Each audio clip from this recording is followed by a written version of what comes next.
క్రీస్తు యేసునందు దేవుని పిల్లలైన మీకందరికీ కృపయు సమాధానములు మెండుగా కలుగునుగాక. ఈ దినము కొరకు ప్రభు అనుగ్రహించిన తన జీవపు వాక్కు రోమాపత్రిక 5వ అధ్యాయం 3-4 వచనాలు. శ్రమ ఓర్పును, ఓర్పు పరీక్షను, పరీక్ష నిరీక్షణను కలుగుచేయునని ఎరిగి శ్రమల యందును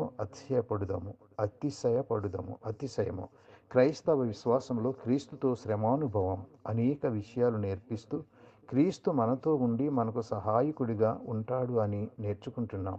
కానీ ఈ వాక్య భాగంలో గమనిస్తే వినూత్నమైన అనుభవం దాగి ఉంది. శ్రమను అధిగమించడానికి దేవుని ఆత్మచేత సహాయం పొందగలమని, లేదా శ్రమల నుండి దేవుని ఆత్మ నడిపింపు చేత విజయం పొందగలమని మాత్రమే కాదు గాని, శ్రమ ఓర్పును, ఓర్పు పరీక్షను, పరీక్ష నిరీక్షణను కలుగజేస్తుందని గ్రహించి సంతోషించాలని పరిశుద్ధాత్మ మనకు తెలియజేస్తుంది. అట్టి కృప దేవుడు మనకు అనుగ్రహించి